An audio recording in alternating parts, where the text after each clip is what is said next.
The ground didn't just tremble, it shattered.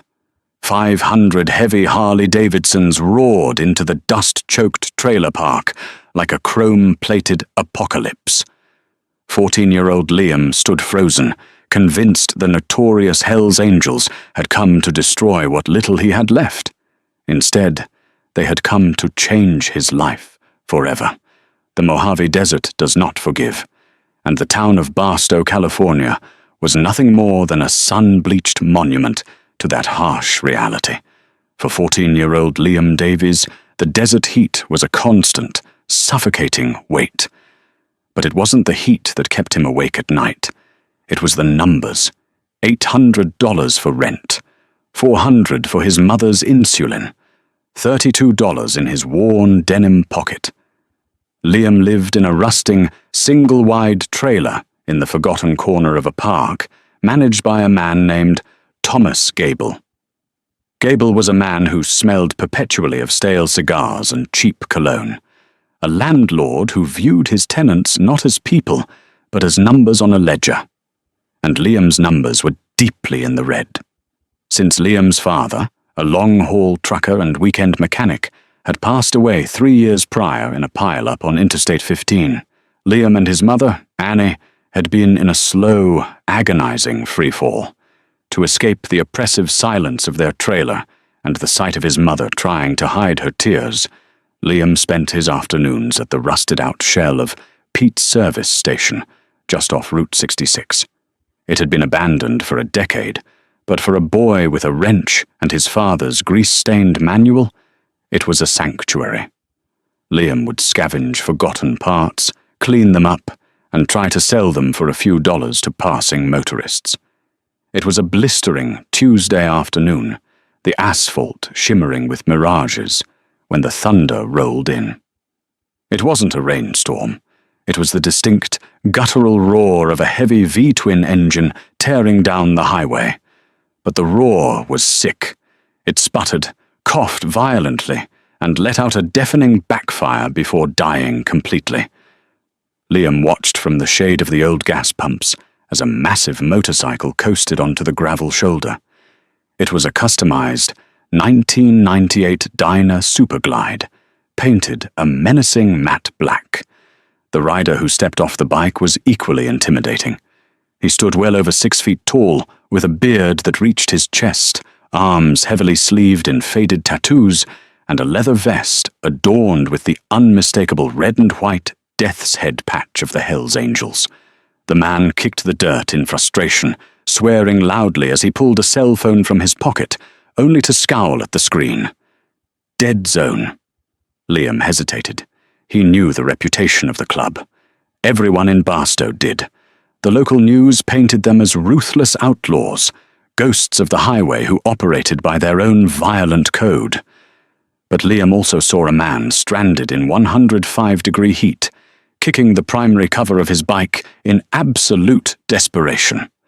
Wiping his greasy hands on his jeans, Liam stepped out of the shade. "Hey, mister," Liam called out, his voice cracking slightly before he steadied it. The biker spun around, his eyes narrowing under the brim of his helmet. "What do you want, kid? I ain't got spare change, and I ain't in the mood to entertain."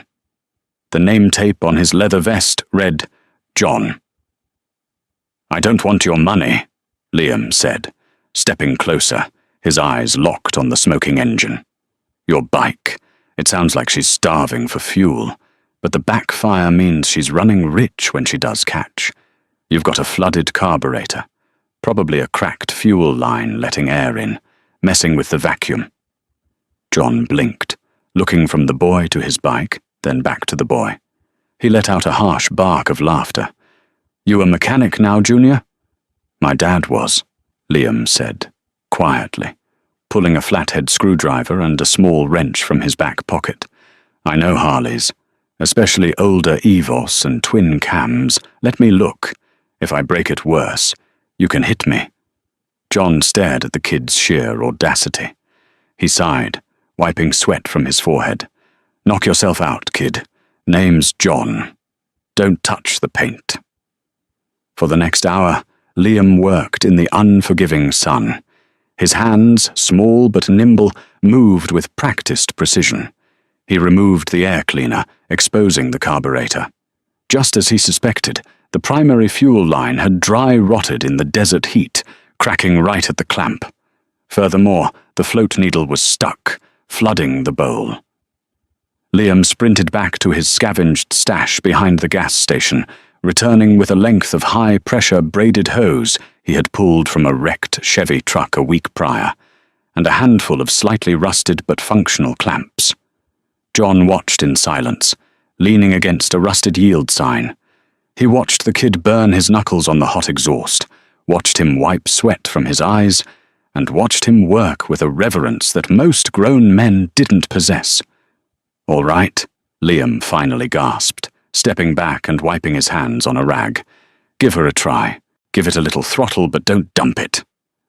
John threw his heavy leg over the saddle, turned the ignition, and hit the starter. The bike cranked twice, choked for a half-second, and then roared to life with a steady, thumping idle that shook the ground. The engine purred perfectly. John revved it twice, flawless. The hardened biker shut the bike off and stared at Liam. He reached into his thick leather wallet and pulled out a crisp, folded $100 bill. He held it out. "You got a gift, kid. Take it." Liam looked at the money. $100 was a fortune. It was groceries for 2 weeks. It was a dent in the rent. His hand twitched. But then he remembered the stories his father used to tell him about the brotherhood of the road. "Keep it," Liam said, forcing himself to step back. John frowned, clearly insulted. "I don't take charity, kid, especially not from someone wearing shoes with holes in them." "It's not charity," Liam replied, looking the giant man dead in the eye. "My dad rode an old shovelhead. He told me you never leave a rider stranded in the desert, and you never charge a man just for getting him back on 2 wheels. Consider it paying a debt to my old man." John studied Liam for a long, silent moment. The hostility drained from his eyes, replaced by a deep, analyzing respect. He slowly put the money away. "What's your name, boy?" "Liam. Liam Davies." "Liam Davies," John repeated, committing it to memory. He fired up the bike, the roar echoing off the empty desert landscape. "You're a good man, Liam. The road remembers things like this." With a final nod, John dumped the clutch and tore off down Route 66, leaving Liam alone in the dust. As the adrenaline faded, reality crashed back down on Liam. He had just turned down $100. His mother was going to cry tonight over the bills. He walked back to the trailer park, his chest tight with the devastating realization that pride couldn't pay the rent. 3 days later, the consequences of Liam's poverty arrived at his doorstep. Thomas Gable stood on the warped wooden porch of Liam's trailer, sweating profusely in a cheap suit, flanked by a local sheriff's deputy. Annie Davies stood in the doorway, pale and shaking, clutching her worn bathrobe around her shoulders. "I've given you a month's grace period, Annie," Gable said, his voice dripping with faux sympathy that made Liam's blood boil. "The owners want this lot cleared. You have exactly 48 hours. By Friday at noon, if you don't have the $800, I'm changing the locks and your things go on the curb. Deputy Miller here is just serving the official notice." The deputy handed Annie a piece of yellow paper, looking down at his boots, clearly uncomfortable with his duty. "Sorry, ma'am. Law's the law." When they left, Annie collapsed onto the faded floral sofa, burying her face in her hands. Liam stood in the center of the tiny living room, a terrifying sense of helplessness washing over him. It was his fault. If he had taken the biker's money, maybe he could have negotiated with Gable. Desperation breeds reckless decisions. That afternoon, Liam went into his mother's room and opened the small wooden box on her dresser. Inside rested his father's silver pocket watch. It was a beautiful, heavy antique, the only thing of actual value they owned. His father had told him it was worth at least $500. Heart pounding with guilt, Liam walked 3 miles into town to Earl's Pawn and Auto. Earl Higgins was a notorious local vulture, a man who preyed on the desperate addicts and broken families of Barstow. Liam placed the watch on the glass counter. "I need $500 for this, Mr. Higgins. It's solid silver." "Antique." Earl picked it up with stained fingers, popped the back with a jeweler's tool, and laughed a wet, wheezing laugh. "500? Kid, this mechanism is shot. Best I can do is scrap weight. $40. "40?" Liam choked, tears of frustration stinging his eyes. "My dad said—" "I don't care what a dead man said," Earl interrupted callously, slapping 2 20s on the counter. "Take it or leave it. I got a business to run." Defeated, crushed by the weight of the town's cruelty, Liam took the $40. He walked home in a daze. It wasn't enough. It wasn't even close. They were going to be homeless. Thursday passed in a blur of packing. They placed their meager belongings into trash bags and cardboard boxes. The local news droned in the background, offering a bizarre distraction. The radio broadcasters were frantic. A massive rally of the Hells Angels was moving through San Bernardino County, heading east. Police forces in neighboring towns were on high tactical alert. Local businesses in Barstow were boarding up their windows, terrified of the impending invasion. Friday morning arrived with an oppressive, stifling heat. The clock ticked mercilessly toward noon. At exactly 11:45 a.m., a pickup truck crunched onto the gravel of the trailer park.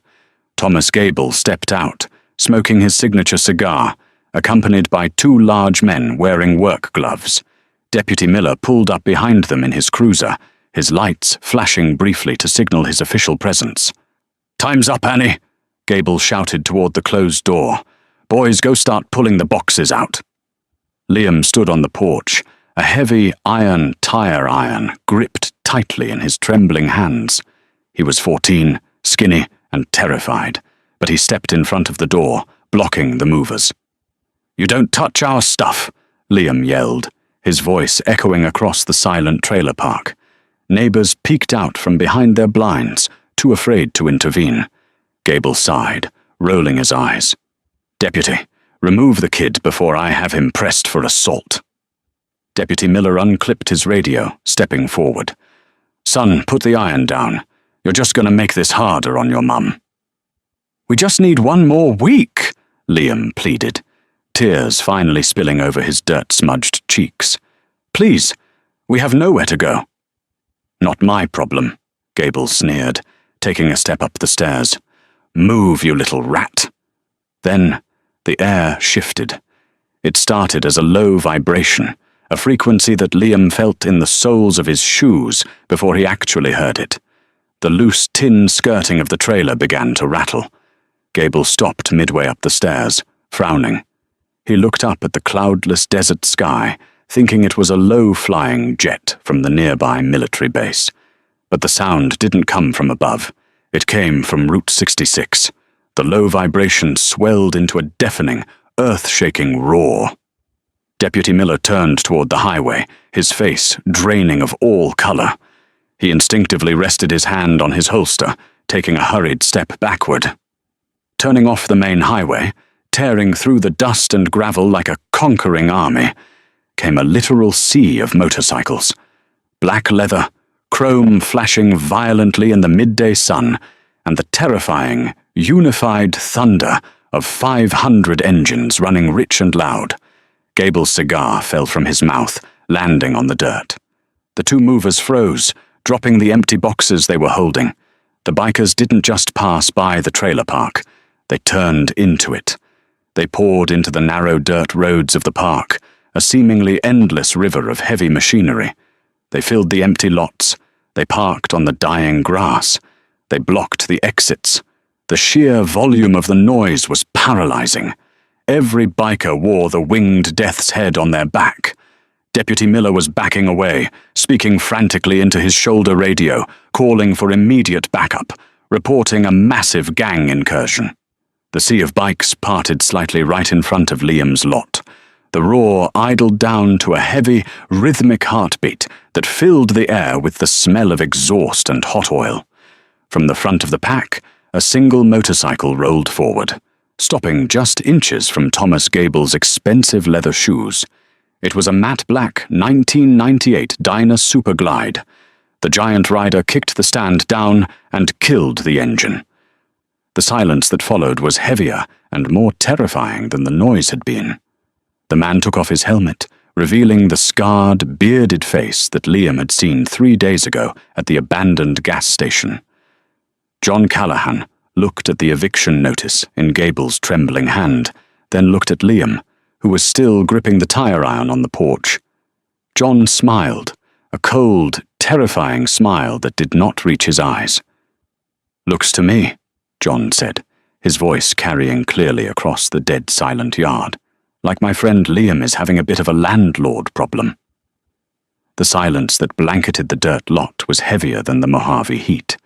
500 engines clicked and pinged as they cooled, sending waves of heat distorting the air above the chrome pipes. To the terrified residents peeking through their faux wood blinds, it looked like an invading army. To Thomas Gable, the greasy-haired landlord clutching an eviction notice, it looked like the end of the world. Deputy Miller's hand was still hovering over his sidearm, trembling visibly. His shoulder radio crackled to life, the dispatcher's voice tinny and frantic in the quiet. "Unit 4. Be advised. State troopers are establishing a perimeter on Highway 66. Do not engage. Repeat, do not engage. Command is advising to observe only." John Callahan, the giant biker Liam had helped 3 days prior, stood perfectly still. He didn't yell. He didn't raise his hands. He simply stared at Gable with eyes as cold and flat as a frozen lake. This is private property," Gable stammered, though his voice lacked any of the venom it had possessed just moments before. He took a small step back, his expensive leather shoes crunching on the dry earth. "You men are trespassing. We are conducting a legal eviction." "A legal eviction," John repeated, the words rolling off his tongue like a foul taste. He took a deliberate step forward. The sheer physical mass of the man was overwhelming. "For a woman and a 14-year-old boy, over $800. "It's business," Gable squeaked, looking desperately toward Deputy Miller for support. But Miller had taken another 2 steps back, keeping his distance from the confrontation. The 2 movers who had accompanied Gable were already edging toward their pickup truck, wanting absolutely no part of this. From the center of the massive pack of motorcycles, another heavy V-twin engine fired up, rumbling with a deep, authoritative bass. The sea of black leather and chrome parted flawlessly, respectfully, as a single rider slowly navigated through the crowd. This man was older, his beard entirely silver, his face mapped with deep lines and a jagged scar that ran from his left ear to his collarbone. He wore a patch over his heart that simply read, "President." The man killed his engine and stepped off. He walked with a heavy limp, his heavy engineer boots kicking up dust. He moved to stand beside John, looking down at Gable. "Name's Jim Lawson," the older man rasped, his voice sounding like gravel caught in a meat grinder. "Most call me Big Jim. I run the San Bernardino charter of this club, and I hear you're the man trying to throw Arthur Davies' widow onto the street." Gable swallowed hard. "I don't know any Arthur Davies. The lease is under Annie Davies, and she's a month behind on rent. I have the legal right." "You have a piece of paper," Big Jim interrupted, his voice dropping to a terrifyingly quiet register. "We have 500 brothers who decided to take a scenic ride through Barstow today." Big Jim turned his back to Gable, completely dismissing the landlord, and looked at Liam. The boy was still standing on the porch, the heavy iron tire iron gripped so tightly in his hands that his knuckles were stark white. He was shaking, not from the heat, but from the sheer, overwhelming adrenaline coursing through his slight frame. "Put the iron down, son," Big Jim said gently. "You're safe now. Nobody is touching your things." Liam slowly lowered the tire iron, the heavy metal clanking against the wooden porch. His mother, Annie, was standing in the doorway, her hands covering her mouth, tears streaming down her pale cheeks. "John," Big Jim called out without turning around. "Pass the helmet." John Callahan unbuckled his black, battered half-helmet and held it upside down. He reached into his thick leather vest, pulled out a wad of cash, and dropped a handful of $100 bills into it. He then passed it to a heavily tattooed biker next to him, a man whose name tape read Wrench. Wrench dropped in a fistful of 20s and passed it back. The helmet moved through the front lines of the crowd. Men in dirty denim and heavy leather dug into their pockets, wallets, and saddlebags. Hundreds, 50s, 20s, crumpled 10s. They all fluttered into the black fiberglass bowl. In less than 2 minutes, the helmet made its way back to John, overflowing with green paper. John walked up to the porch, ignoring the terrified landlord, and stopped in front of Annie. He held out the helmet. "Ma'am," John said respectfully, taking off his sunglasses. "My apologies for the noise. We came to settle a debt." Annie looked at the money, completely overwhelmed. I can't take this. I don't know who you people are." "Liam, what did you do?" "He didn't do anything wrong, Mrs. Davies," Big Jim said, limping up to the base of the stairs. "He fixed John's bike the other day. But that's just the half of it. The boy refused payment. Said his daddy taught him better than to leave a rider stranded. Said his daddy's name was Arthur." Big Jim turned back to Gable, who was now sweating so profusely his cheap suit was stained dark under the arms. "Landlord," Big Jim barked. Gable flinched. "Come here." Gable hesitated, looking at Deputy Miller, who simply shook his head as if to say, "You're on your own, buddy." Gable slowly walked over. Big Jim reached into the helmet, pulled out a massive, uncounted stack of bills, and shoved it hard against Gable's chest. Gable fumbled to catch it before the money hit the dirt. "Count it," Big Jim ordered. Gable's trembling fingers worked through the cash. It's over $4,000 here." "Good," Big Jim nodded. "Rent is $800 a month. That's 5 months paid in advance, plus a late fee.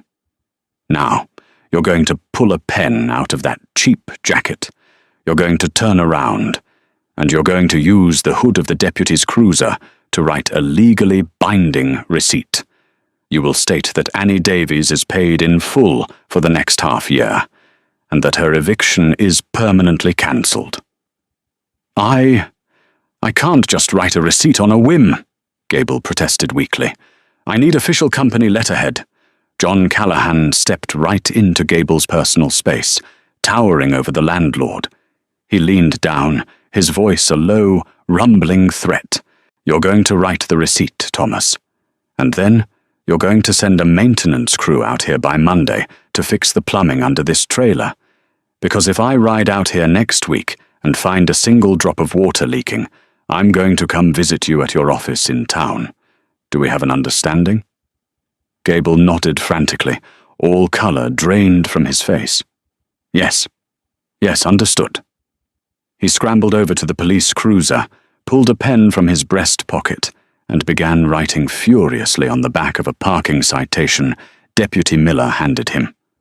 When he was done, he handed it to Big Jim with a shaking hand. Big Jim read it, nodded, and handed it up to Annie. "Keep that safe, Mom." "And Thomas?" Gable froze halfway to his truck. "Yes? Get the hell out of our sight." Gable and his movers piled into their pickup truck and sped out of the trailer park, a cloud of desert dust kicking up behind their tires. Deputy Miller, realizing his presence was no longer required, offered a stiff nod to Big Jim, got into his cruiser, and slowly drove away, leaving the 500 outlaws alone with the Davies family. With the immediate threat of eviction vanquished, a surreal calm settled over the suffocating heat of the Barstow trailer park. The Chrome cavalry didn't disperse. Instead, Heavy boots hit the dirt as kickstands were deployed in unison.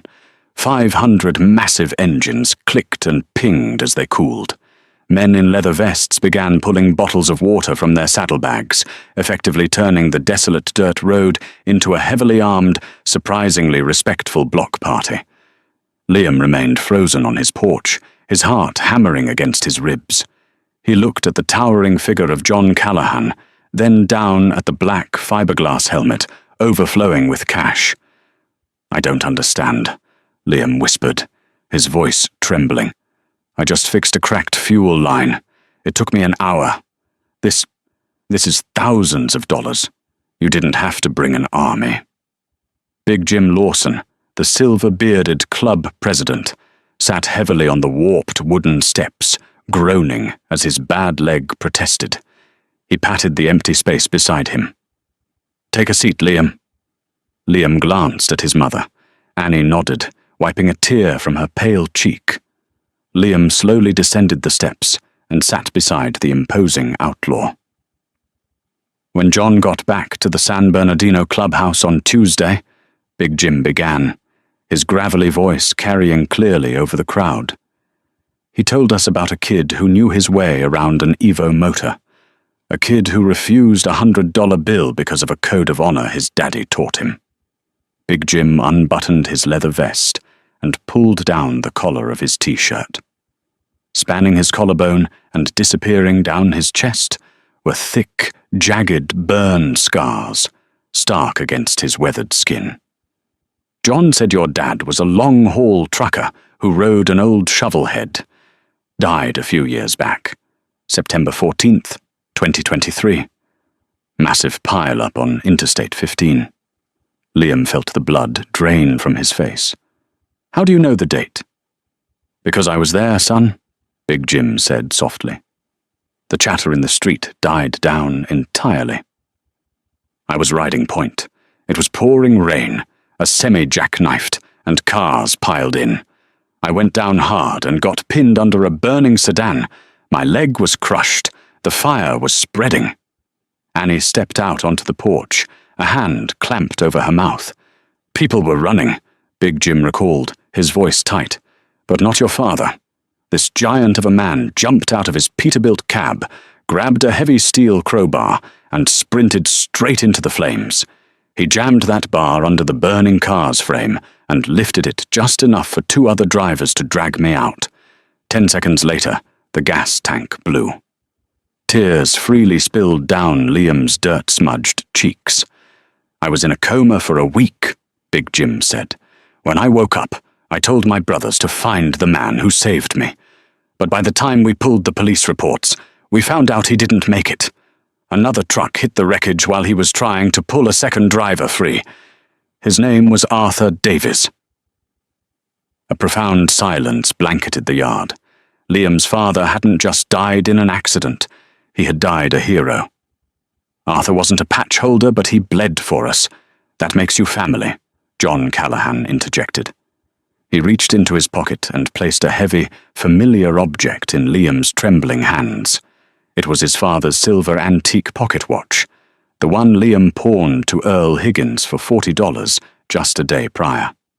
"A little bird told us you visited Earl's pawn yesterday," Big Jim smirked, a dangerous glint returning to his eye. "About 40 of us paid Earl a visit this morning to discuss his predatory lending rates. He decided to return the watch. He also decided to donate his entire cash register to the Annie Davies Relief Fund." Big Jim pointed to the helmet. "That's not just rent, Annie. It's yours." Before Annie could speak, a massive biker named Wrench stepped up to the porch. "I run Inland Empire Customs," Wrench said, offering a hand like a catcher's mitt. "I need an apprentice. Paid, under the table till you're 18. You keep your grades up. Come down on weekends, and I'll teach you how to build engines from scratch. You got your daddy's hands. Don't waste 'em." Liam stood and shook the giant's hand, gripping it hard. "Thank you. All of you." "Thank your old man." John grinned. Big Jim stood up, put 2 fingers in his mouth, and whistled. Instantly, 500 men stood up, crushing water bottles and moving in perfect unison to throw heavy legs over leather saddles. "We ride!" Big Jim roared. The ignition of 500 engines shook the earth. John Callahan fired up his matte black Dyna, threw Liam a two-finger salute, and dropped the clutch. One by one, the Chrome cavalry tore out of the trailer park, leaving Liam and his mother clutching a silver watch, a helmet full of salvation, and a future they thought they had lost. The dust finally settled over Barstow, but the trailer park was never the same. Liam Davies didn't just save his home that day. He inherited a family forged in chrome and gasoline. The Hells Angels kept their word, proving that outlaws sometimes possess more honor than the law itself. A simple act of kindness on a desert highway didn't just fix a motorcycle, it resurrected a boy's entire future.